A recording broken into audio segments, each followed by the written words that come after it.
Good morning and जय Hind students. पिछले video में हमने कूलम्ब्स लॉ के बारे में पढ़ा था। आज कुछ इम्पोर्टेंट पॉइंट्स देखते हैं कूलम्ब्स लॉ के बारे में। फिर उसके बाद कुछ हम लोग न्यूमेरिकल्स देखेंगे। तो आप मेरे साथ साथ पढ़ते जाएंगे, तभी आप सीख पाएंगे। वीडियो को सिर्फ सुनना नहीं है बल्कि मेरे साथ वर्क करना है। तो आप अपना कॉपी पेन निकालेंगे और जब भी मैं न्यूमेरिकल कराऊंगा तो सबसे पहले आप उसको करेंगे। वीडियो को पॉज करके, सिस्टम को पॉज करके उसको पहले ट्राई करना है और तभी जाके सॉल्यूशन देखना है। यदि सीखना है तो ऐसा करना पड़ेगा, नहीं तो आप सीख नहीं पाएंगे। तो आइए थोड़ा इम्पोर्टेंट पॉइंट्स देखते हैं कूलम्ब्स लॉ के बारे में। सो सम important points of Coulomb's law.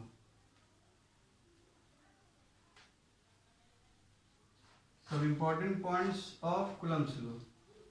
पहला, Coulomb's law is applicable only for point charges. Means it is applicable only for point charges. Point charges. Point charges means जिसका डायमेंशन 0 हो, ऐसे charge को हम पॉइंट चार्ज बोलेंगे। And Coulomb's law is applicable only for point charge. Okay, only for, it is for point charges. Second, Coulomb's law या फिर Coulomb's force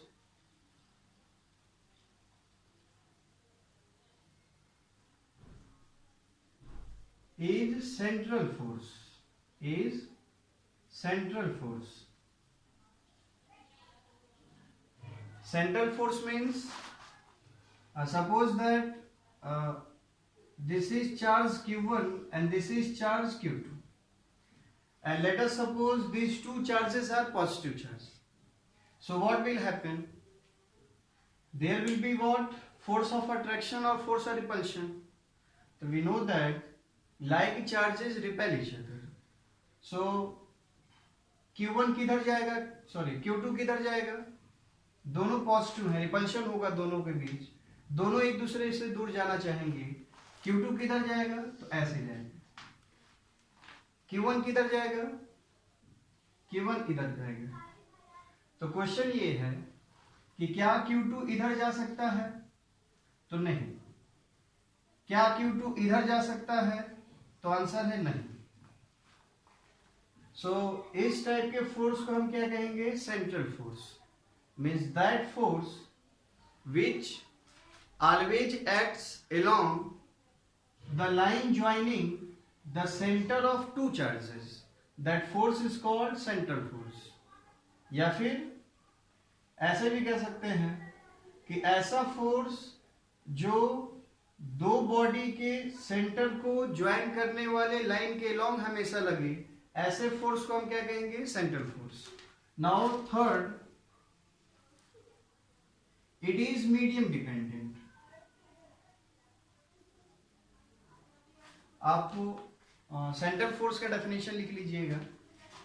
it is medium dependent. Dependent force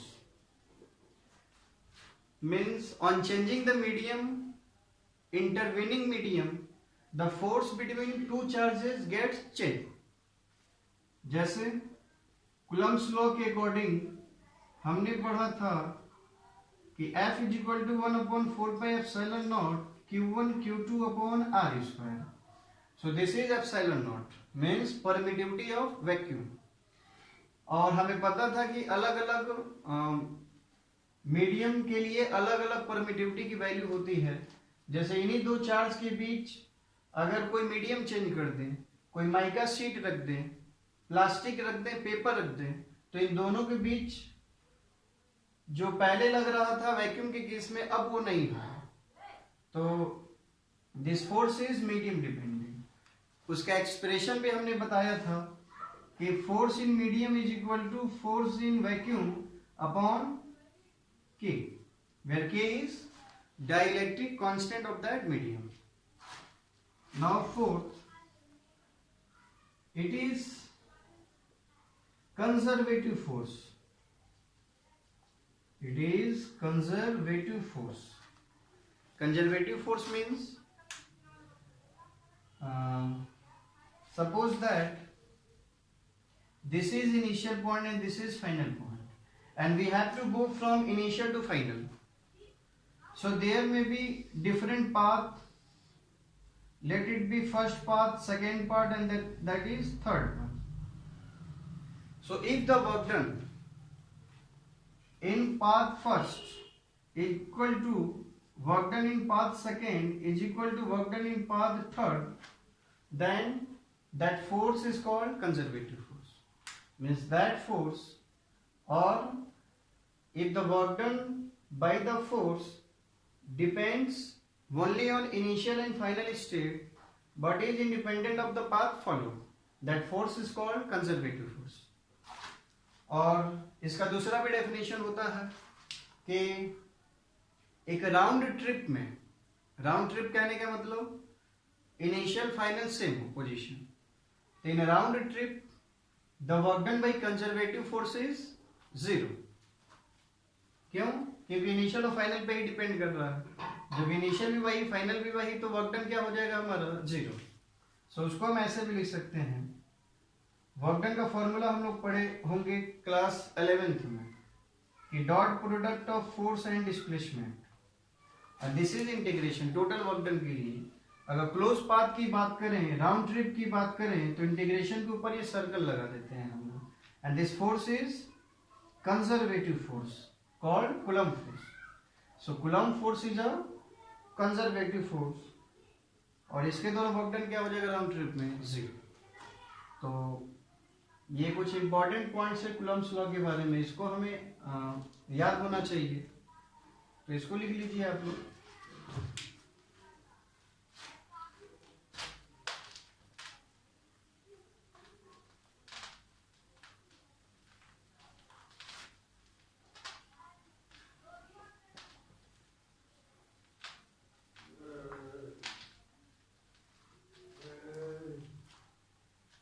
अब हम लोग Coulomb's law पे based और superposition principle पे based कुछ numericals करेंगे।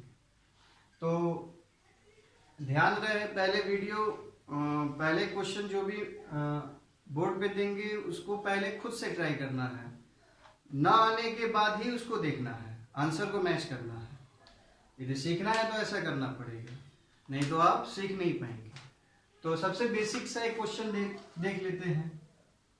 और कूलम्ब फोर्स पता ही है हमें क्या होता है, F इज इक्वल टू के Q1 Q2 upon R square, ये होता है। इसी भी बेस्ड हम लोग न्यूमेरिकल्स लगाएंगे और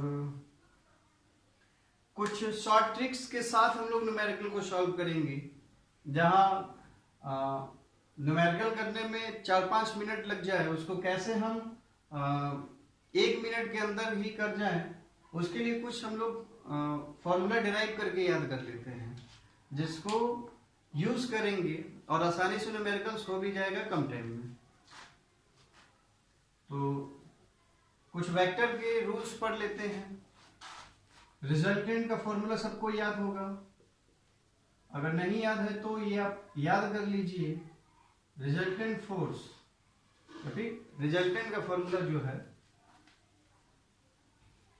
R is equal to under root A square plus B square plus 2ab cos theta. हाँ, this is vector A and this is vector B, and let theta is the angle between these two vectors, and this is the resultant of these two vectors A and B. If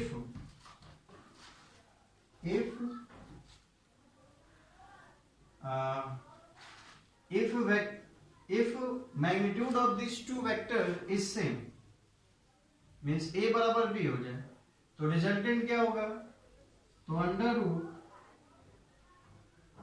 under root A square plus A square plus 2a into A cos theta. R क्या हो जाएगा? A square 2a square plus 2a square cos theta. अच्छा, तो R हो जाएगा under root 2a square taking common and it is 1 plus cos theta. और इसका formula पढ़े होंगे मैथ्स में, नहीं पढ़े तो उसको याद ही करना है। इसका फॉर्मूला होता है 2a square into 2 cos square theta by 2। इसको याद नहीं करना है, इससे एक रिजल्ट डिराइव कर रहे हैं, उसको हमें याद करना है। तो यहां से क्या क्या बाहर आ जाएगा? तो 2 एक बाहर आएगा, एक a आएगा और एक कॉस थीटा आएगा। ठीक है, r हो जाएगा क्या? 2a cos theta by 2। ये है रिजल्टेंट का। ये याद रहे कि जब दो वेक्टर का मैग्नीट्यूड सेम हो तो ही ये फॉर्मूला हम लोग यूज करेंगे। 2a cos theta by 2 means दोनों के बीच जो एंगल था उसको हम हाफ कर देंगे। अच्छा, अब डायरेक्शन की बात करें तो डायरेक्शन किधर होगा? तो ध्यान से सुनिए और इसको याद भी रखिएगा कि अगर दो वेक्टर का मैग्नीट्यूड सेम हो जाए तो रिजल्टेंट बीचों बीच, रिजल्टेंट किधर हो जाएगा? बीचों बीच। तो इस पे बेस कुछ कर लेते हैं। जैसे suppose that this is F force and this is F and let angle between them is 60 degree ना। तो according to this formula what will be the resultant of this two? So R is equal to 2, ये क्या है? Either force का magnitude, F दोनों का ही magnitude same है, cos theta 60 upon 2, that it becomes 2 into F cos 30.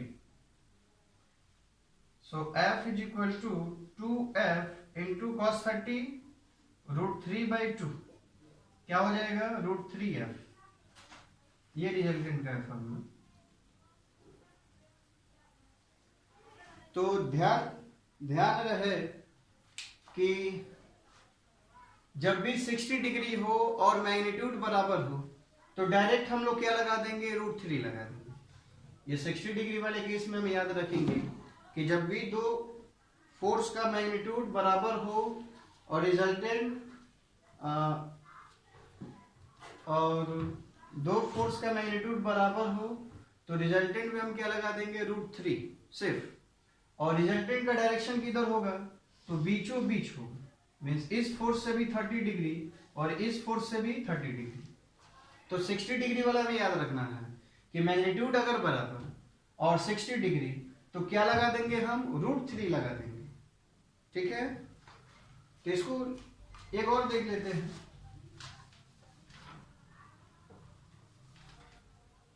Uh, 90 degree वाला देख लेते हैं। This is F and this is F and angle between this two forces 90 degree. तो यहां पे देखते हैं according to this formula resultant क्या आता है। तो 2F cos 90 by 2 become 2F cos 45 and what is cos 45? बताइए। 1 by रूट 2, रूट 2 से डिवाइड हो गया, क्या हो गया?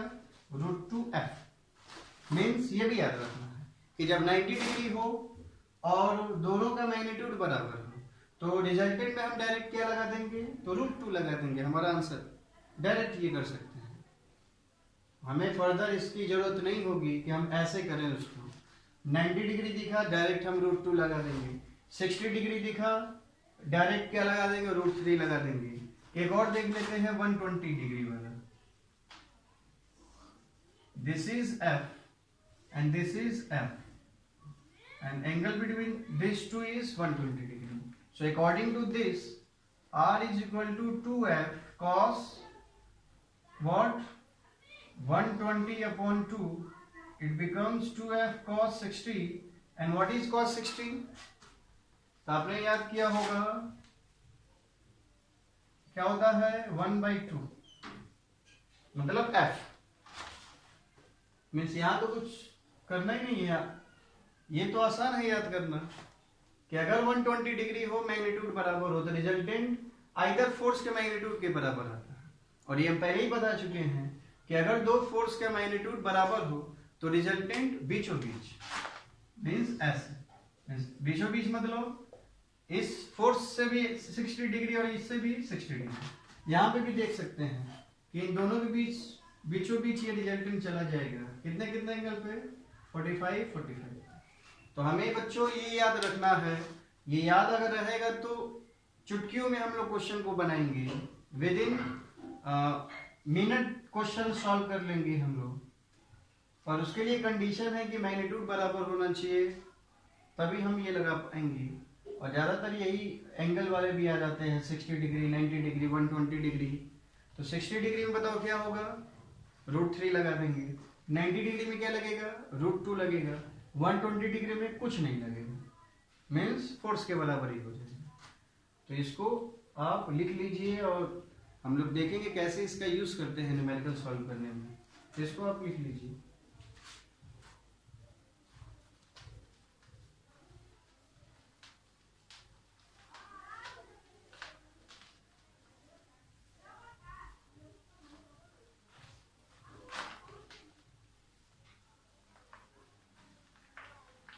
एक छोटा सा क्वेश्चन कर लेते हैं जो जेईई मेन में भी आया है क्वेश्चन। क्वेश्चन लिख लीजिए, what is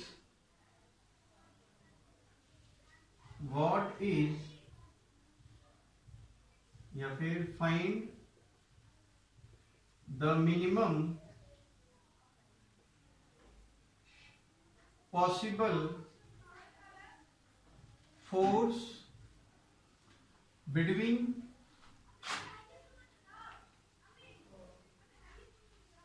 two charges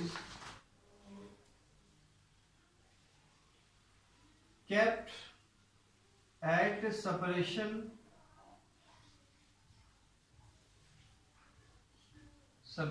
of 1 metre.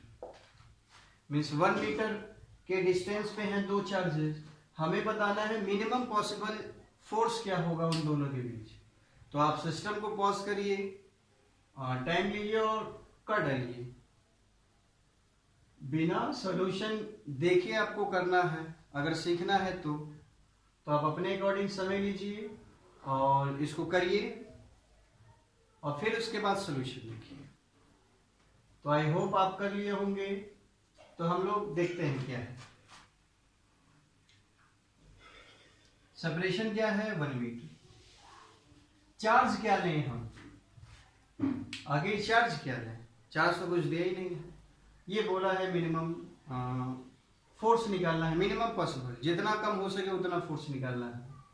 तो हमें फोर्स का फॉर्मूला पता है K/Q1/Q2/R²। R तो पता है, Q1/Q2 नहीं पता। तो R पता है, K कांस्टेंट ही होता है, चार्ज नहीं पता है। और हमें पता है यहां से दिख रहा है डायरेक्टली कि फोर्स जो है वो Q1/Q2 के डायरेक्टली प्रोपोर्शनल है। मतलब चार्जेस जितने कम होंगे उतना ही कम फोर्स होगा। मतलब कुछ याद आ रहा है, मीन्स ये चार्ज को क्या ले सकते हैं, तो मिनिमम पॉसिबल चार्ज बताया था स्टार्टिंग में। What is the minimum possible charge, तो चार्ज ऑन इलेक्ट्रॉन। तो यहां हमें खुद से ये सोचना था, क्योंकि ये दिया है, ये दिया है, सेपरेशन दिया है, तो सेपरेशन को तो कुछ कर नहीं सकते हैं, के को भी कुछ कर नहीं सकते हैं, बचा चार्ज। चार्ज मिनिमम पॉसिबल हमें पता है, इलेक्ट्रॉन का चार्ज। तो ई फोर्स क्या हो जाएगा Ke/1 का स्क्वायर मीन्स Ke का स्क्वायर। आंसर सही है। कितने लोगों का सही हुआ, तो क्लास में पता चल जाता है, यहाँ तो सबका ही सही हो जाएगा। तो आप कोशिश करिए, क्वेश्चन पहले आप खुद से करिए, तभी जाके आप सीख पाएंगे, अदरवाइज नहीं। तो दूसरा क्वेश्चन देखते हैं।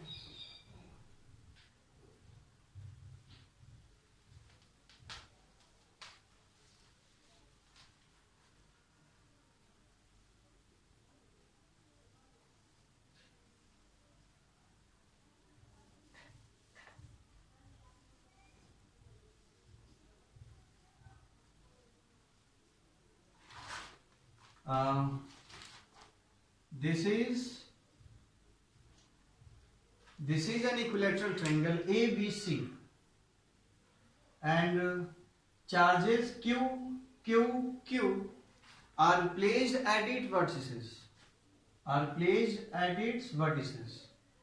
And another charge capital Q is placed at its centroid. Now we have to find the net force on capital Q. तो फोर्स ऑन कैपिटल Q हमें बताना है। तो ध्यान से देखिए, पहले आप खुद से ट्राई कर लीजिएगा, फिर उसके बाद सॉल्यूशन देखिएगा। तो कैपिटल Q पे फोर्स हमें निकालना है, और ये हम कंसीडर कर रहे हैं कि सभी पॉजिटिव हैं चार्जेस, ये भी पॉजिटिव, सभी पॉजिटिव हैं। तो कैपिटल Q पे कौन कौन से चार्जेस फोर्स लगाएंगे?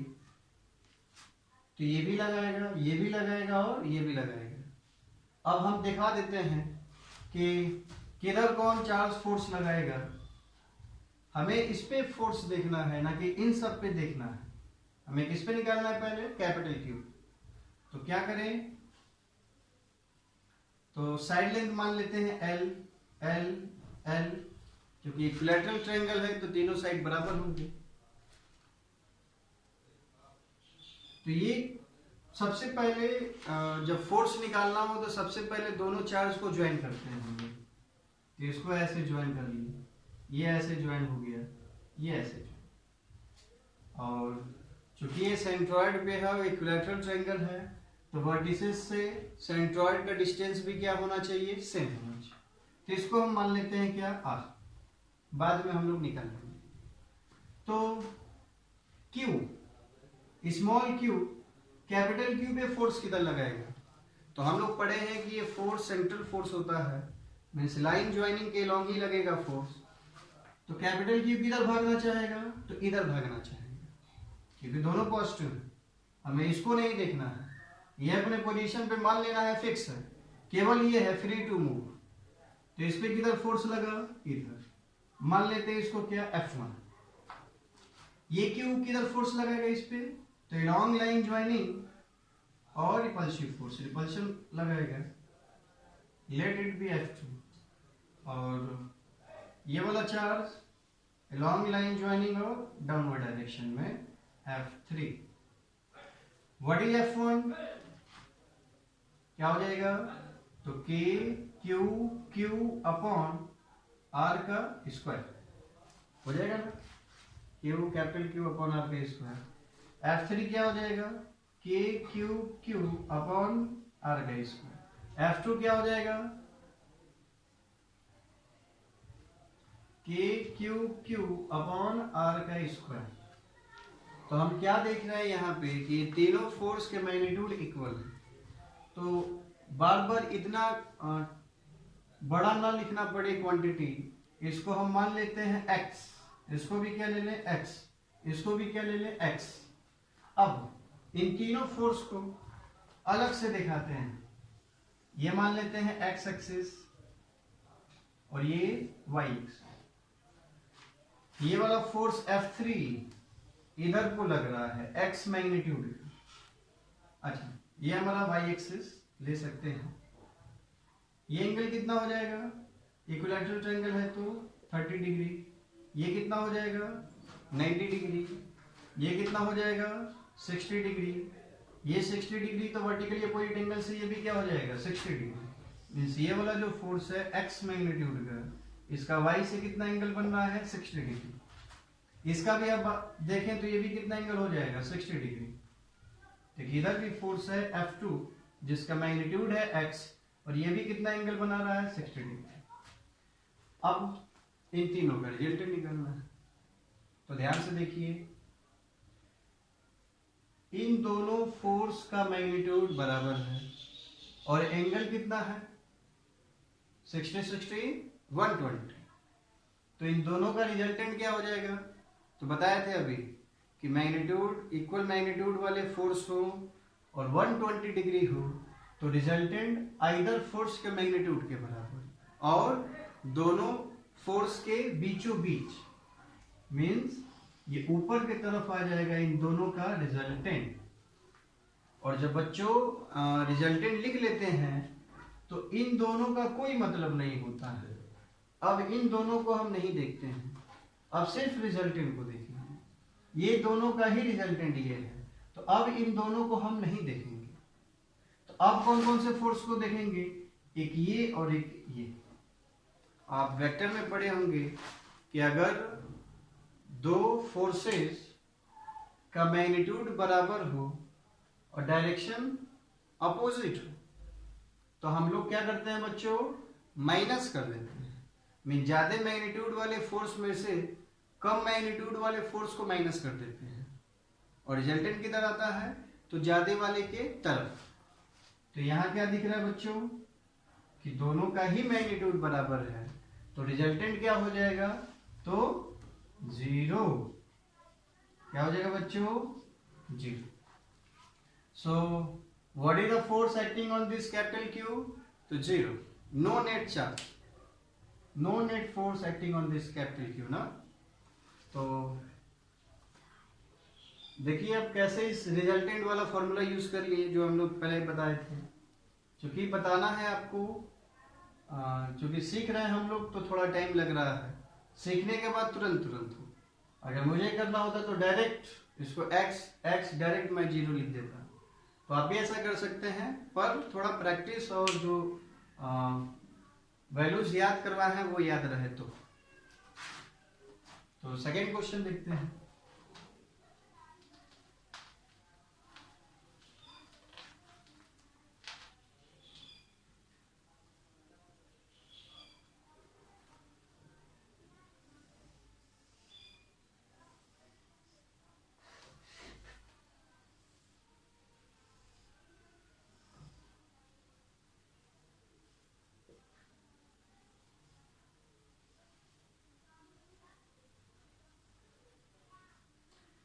This is again an equilateral triangle of side L and charges minus Q, Q and Q are placed at its vertices.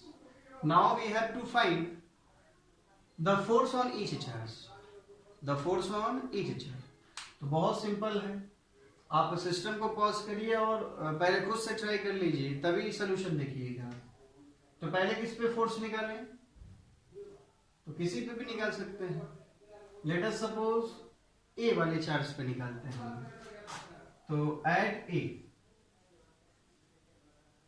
इस पे निकालते हैं। तो इस माइनस क्यू पे कौन कौन से चार्जेस फोर्स लगाएंगे, तो बाकी जो दो बचे वही लगाएंगे फोर्स। कौन कौन से हैं, तो ये क्यू ए बी पे है और एक सी पे है। अच्छा, ये पॉजिटिव है और ये नेगेटिव है, तो हमें सिर्फ इस पे देखना है, ना कि इन दोनों पे देखना है। अभी हम सिर्फ किस पे बात कर रहे हैं, ए पे। तो ये वाला चार्ज इसको, इन दोनों के बीच क्या होगा, एक प्लस है एक माइनस है, तो दोनों के बीच अट्रैक्शन होगा, तो ये इसको अपने तरफ खींचेगा एलोंग द लाइन ज्वाइनिंग। ध्यान रहे, ऐसे नहीं ला सकते हैं हम लोग, गलत हो जाएगा ये। तो एलोंग द लाइन ज्वाइनिंग और अट्रैक्शन मान लेते हैं F1, क्या हो जाएगा, मैग्नीट्यूड भी लिख देते हैं, तो K Q upon L square. और ध्यान रहे, जब भी फोर्स का मैग्नीट्यूड लिखना हो तो चार्ज का साइन हम लोग नहीं लिखते हैं, बल्कि माइनस साइन से हम लोग डायरेक्शन देखते हैं कि अट्रैक्शन है कि रिपल्शन है कि क्या है। अच्छा, ये वाला V पॉजिटिव ये नेगेटिव, अगेन क्या होगा, अट्रैक्शन F2 क्या हो जाएगा, KQ square upon L square. क्या दोनों का मैग्नीट्यूड सेम है बच्चों, तो हाँ है। क्या दोनों के बीच एंगल 60 डिग्री है। क्यों होगा 60 डिग्री? क्योंकि ये एक ऐसा ट्रायंगल था, इक्विलैटरल ट्रायंगल। तो कुछ याद आ रहा है? इन दोनों का मैग्नीट्यूड सेम, एंगल 60 डिग्री। तो क्या लग जाता है? क्या लग जाता है? तो √3। तो इन दोनों का डायरेक्ट रिजल्टेंट हम लोग लिख सकते हैं। क्या हो जाएगा? एक आइदर किसी का मैग्नीट्यूड KQ² अपॉन L², और आगे क्या लगा देंगे बच्चों? √3। और रिजल्टेंट का डायरेक्शन किधर होगा? तो बीचों बीच वर्टिकली डाउनवर्ड होगा। ये हो जाएगा ए वाले चार्ज पे फोर्स। अब बी वाले पे देखते हैं। एट बी पे कौन कौन से चार्जेस फोर्स लगाएंगे? तो ये -Q और ये Q, ये दोनों चार्ज फोर्स लगाएंगे Q पे। अब डायरेक्शन दिखा देते हैं। ये Q पॉजिटिव, ये भी पॉजिटिव, इस पे फोर्स निकालना है, तो दोनों के बीच रिपल्शन, तो ये Q इसको अपने से दूर भगाएगा, ये इधर की तरफ। क्या? F1 मान लेते हैं। क्या हो जाएगा? KQ² upon L²।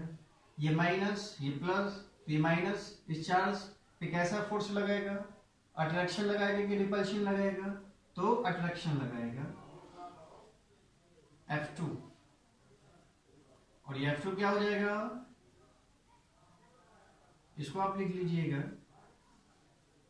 ये F2 क्या हो जाएगा? KQ² upon L²। और ये एंगल है 60 डिग्री, और ये कितना एंगल है? 120 डिग्री। मिल गया क्या? कि इन दोनों फोर्स का मैग्नीट्यूड बराबर KQ² अपॉन L², और एंगल कितना है इन दोनों के बीच बच्चों? 120 डिग्री। तो resultant direct equal to the either force, equal to the magnitude of either force. मतलब ये बीचों बीच आ जाएगा कितने एंगल पे? 60 डिग्री। तो ये हो जाएगा रिजल्टेंट KQ² अपॉन L²। ठीक। अब अगर ये पूछे कि फोर्स निकालना है, ये तो हम मैग्नीट्यूड बताए, जैसे यहीं पे हम मैग्नीट्यूड बताए थे √3 KQ² अपॉन L²। अगर फोर्स बताना होता तो force is a vector quantity, और यदि फोर्स पूछा है तो उसका मैग्नीट्यूड भी बताएंगे और डायरेक्शन भी बताएंगे। तो डायरेक्शन क्या लिख सकते हैं? तो डायरेक्शन हम कुछ भी दे सकते हैं। हम लोग मान लेंगे ऐसे y एक्सिस है, ऐसे x एक्सिस है, तो इसका डायरेक्शन क्या हो जाएगा? तो along नेगेटिव y एक्सिस। क्या लिख देंगे बच्चों? Negative y axis. अगर फोर्स पूछा है तो ये लिखना मस्ट होता है, नहीं तो नंबर कट जाता है। डायरेक्शन स्पेसिफाई करना बहुत जरूरी होता है। इसका अगर डायरेक्शन स्पेसिफाई करना हो तो कैसे लिखेंगे? तो वही ये एक्स एक्सिस था, ये वाई एक्सिस था, कैसे लिखते हैं हम? तो ऐसे हम दिखा सकते हैं कि ये कौन सा एक्सिस है? इधर वाला नेगेटिव एक्सिस, और वहां से कितना एंगल बना रहा है?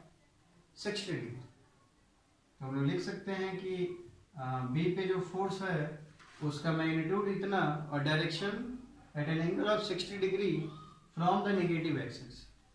अब इसमें भी क्वेश्चन अराइज होता है कि 60 डिग्री ये नीचे भी तो हो सकता है, तो उसको और स्पेसिफाई करेंगे। क्या? कि at an angle of 60 degree from negative x axis in कौन सा वाइज है ये?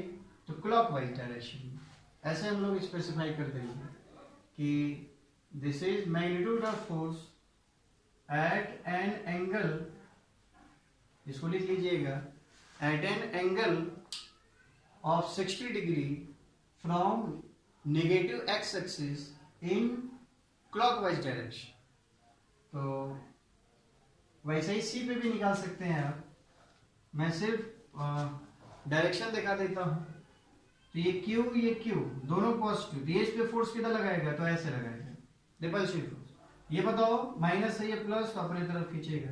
दोनों का magnitude same KQ² upon L², KQ² upon L²। Again कितना एंगल? 120 डिग्री। रिजल्टेंट क्या हो जाएगा? KQ² upon L²। एंगल क्या हो जाएगा 60 डिग्री। अब डायरेक्शन कैसे डिफाइन करेंगे यहाँ पे, तो फोर्स क्या हो जाएगा के Q square upon L square, ये मैग्नीट्यूड है, at an angle of 60 degree from positive x axis in anti clockwise direction. यहाँ क्लॉकवाइज में था नेगेटिव एक्सिस से, यहाँ पॉजिटिव एक्स एक्सिस से एंटी क्लॉकवाइज डायरेक्शन। तो ये बेसिक क्वेश्चन है, इंपॉर्टेंट क्वेश्चन है, इसको कर लीजिएगा।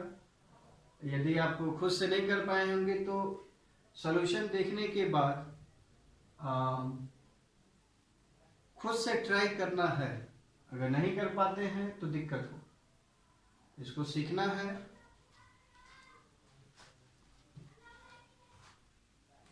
अगला क्वेश्चन देखते हैं बच्चों।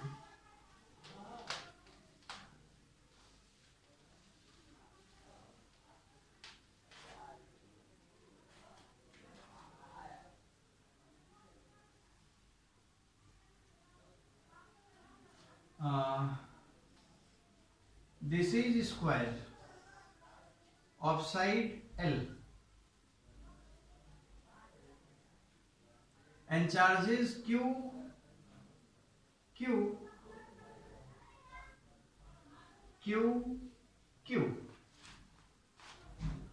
are placed at its vertices, and another capital Q charge is placed at its center, and we have to find the net force on this capital Q charge, means F capital Q हमें find करना है, capital Q पे net force.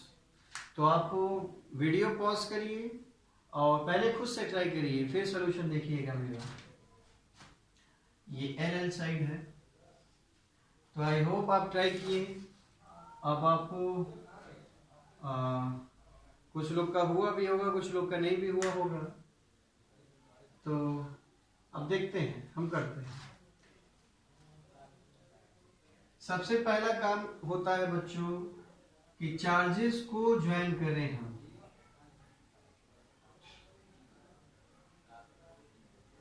और due to symmetry आपको पता भी होगा, geometry में पढ़े भी होंगे कि in case of square centre और वर्टिसेस का डिस्टेंस इक्वल। तो अभी फिलहाल हम ले लेते हैं आर, आगे अगर जरूरत पड़ा तो हम लोग निकाल सकते हैं। आर ले लीजिए।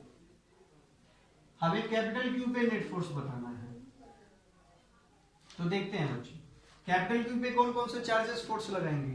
तो ये चारों सब पॉजिटिव है, तो रिपल्सिव फोर्स हर जगह लगेगा। तो पहले इस पे द्वारा देखते हैं।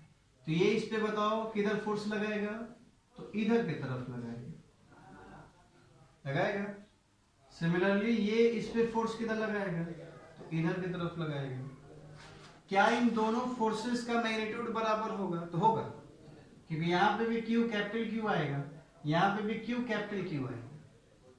मतलब कर सकते हैं इसको, क्या हो जाएगा फोर्स के क्यू क्यू अपॉन आर, सब में यही आएगा pair, Q capital Q upon R सब में। मतलब चारों फोर्स का मैग्नीट्यूड क्या होगा, सेम होगा। तो जितना इधर उतना इधर, इसको हम मान लेते हैं एफ। ये भी क्या हो जाएगा एफ, मैग्नीट्यूड बराबर है। इधर भी क्या हो जाएगा एफ। इधर कौन फोर्स लगाया होगा, तो ये लगाया, ये इस पे इधर की तरफ फोर्स लगाया, ये इस पे किधर फोर्स लगाएगा, तो इधर की तरफ लगाएगा। और हमें पता है कि यदि दो फोर्स का मैग्नीट्यूड बराबर और डायरेक्शन अपोजिट हो तो रिजल्टेंट फोर्स 0। मतलब ये इसको मार दिया, कैंसिल कर दिया, और ये इसको मार दिया, ये भी कैंसिल हो गया। तो नेट फोर्स कितना लगा, तो 0। तो इस पे फोर्स नेट 0। अब इसी में थोड़ा सा और साइन चेंज कर देते हैं तो नया क्वेश्चन बन जाएगा। इसको करिए,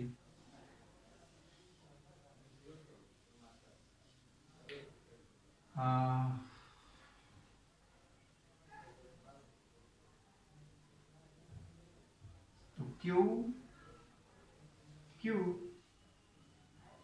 क्यू माइनस, और ये हमारा कैपिटल, हमें नेट फोर्स निकालना है।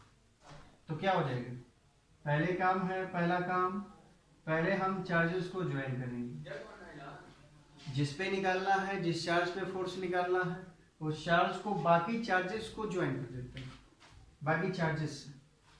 अच्छा, और हमें पता है कि मैग्नीट्यूड अगेन सेम होने वाला है, सिर्फ यहाँ माइनस ही आया है, माइनस, जिसके वजह से फोर्स का डायरेक्शन चेंज हो गया, ना कि उसका magnitude.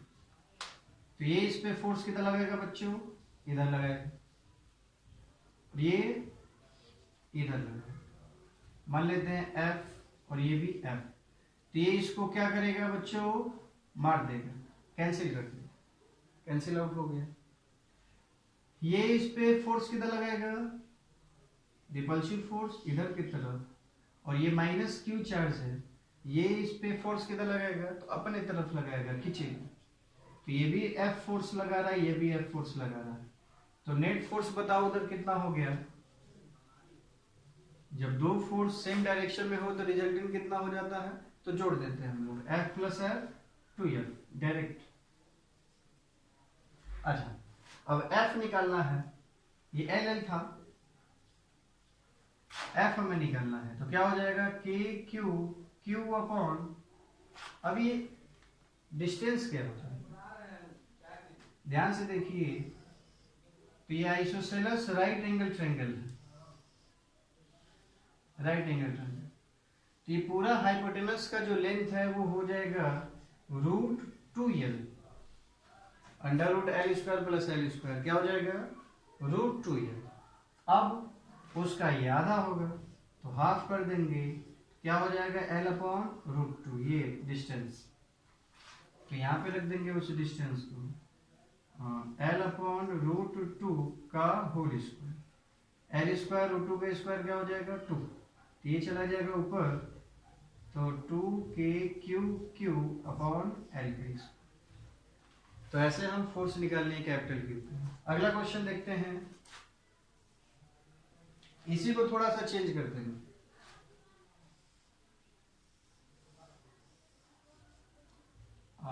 This is minus Q and this is minus q and this is plus q plus capital Q charge है सेंटर, नेट फोर्स बताना है। तो पहले खुद से ट्राई अप कर लीजिए और फिर तभी सोल्यूशन देखिएगा। तो सबसे पहला काम है चार्जेस को ज्वाइन करना। अच्छा, अब तो सीख गए होंगे, तो डायरेक्शन भी कर लिए होंगे। ये चारों मिलके इस पे फोर्स लगाएंगे, ये प्लस है, ये भी प्लस है, तो ये इस पे फोर्स किधर लगाएगा, तो इधर पे तरफ, और ये माइनस है, तो यहाँ रिपल्शन हो रहा है, यहाँ अट्रैक्शन, तो उसकी वजह से भी फोर्स किधर हो जाएगा, इधर ही हो जाएगा। मीन्स दोनों के द्वारा FF, तो कितना हो जाएगा, 2F।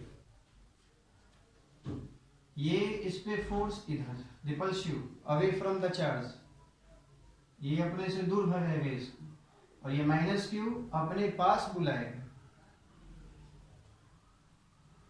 तो FF अगेन कितना, 2F। और बच्चों ये आप पढ़े भी होंगे ज्योमेट्री में कि the diagonals of square intersect at right angle, intersect at right angle, 90 degree पे इंटरसेक्ट करती है, और इन दोनों फोर्स का मैग्नीट्यूड भी सेम है। यहाँ पे भी 2F, यहाँ पे भी 2F, और दोनों के बीच एंगल कितना है, 90 डिग्री। तो 90 डिग्री वाले में क्या लगता था, √2 लगता था, क्या लगता था, √2।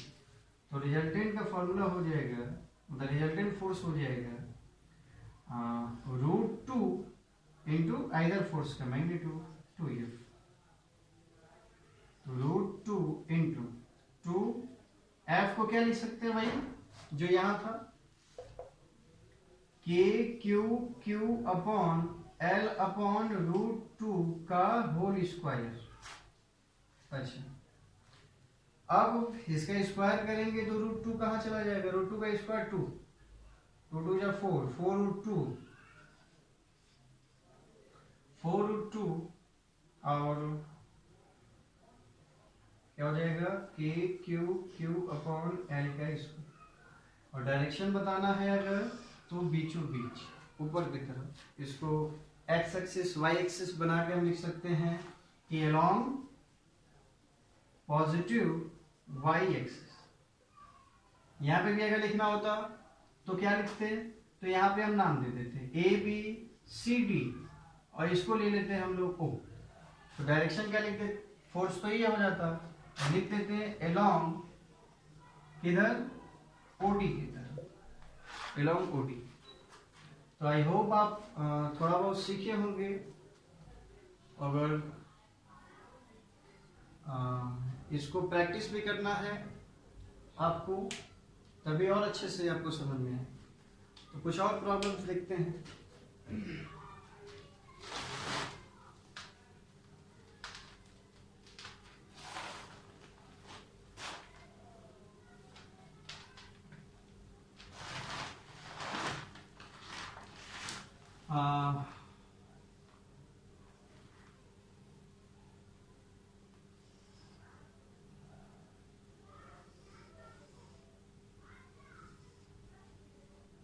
This is square.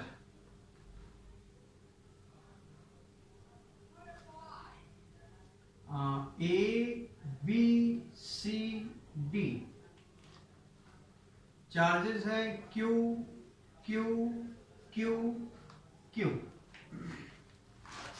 हमें इस चार्ज पे फोर्स निकालना है, means find force on Q at B। B vertices पे जो वर्टेक्स पे जो चार्ज Q है उस पे फोर्स निकालना है।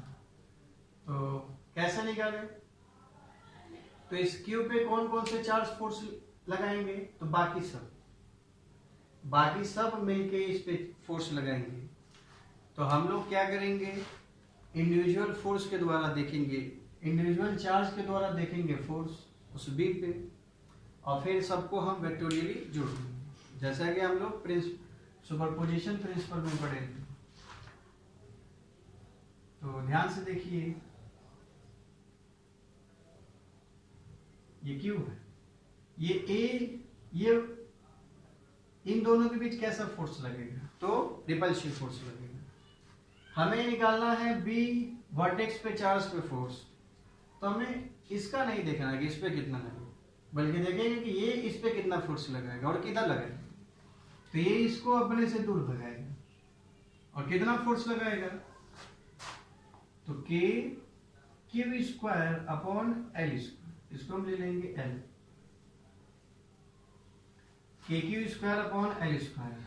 अच्छा, ये भी रिपल्सिव फोर्स लगाएगा, अपने से दूर भगाएगा, ये हो जाएगा ऊपर क्या, के क्यू स्क्वायर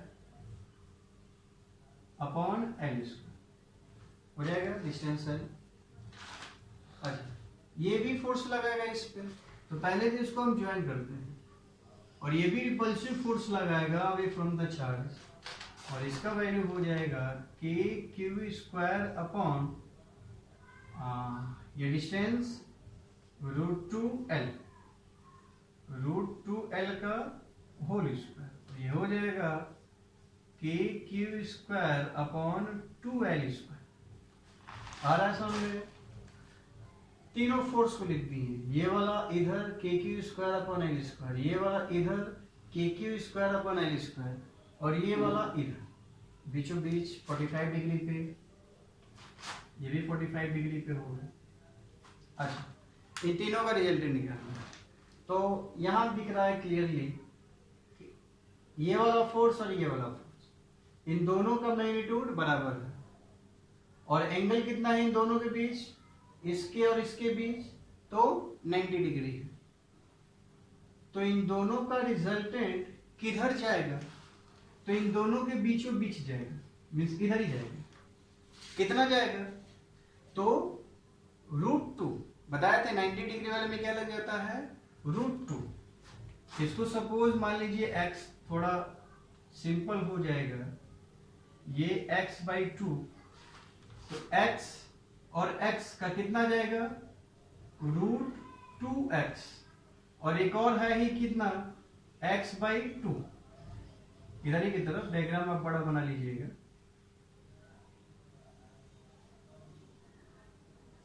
x/2 ये वाला, इन दोनों का √2x, और ये था x/2 जहाँ x है ये हमारा।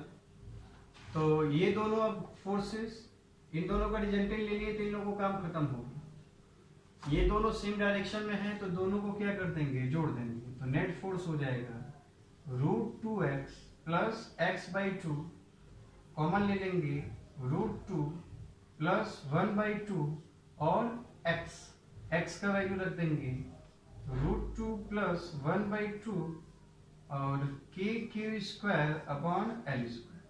डायरेक्शन अगर देना हो तो along किधर, D से B की तरफ, along DB। तो आपको इन सभी क्वेश्चनों को फिर से करिएगा, और अगले लेक्चर में भी मैं इसी पे कंटिन्यू करूंगा। कुछ आगे हम लोग नए नए न्यूमेरिकल्स देखेंगे कूलम्ब्स लॉ पे ही। सो आप इसको कर लीजिए। Thank you.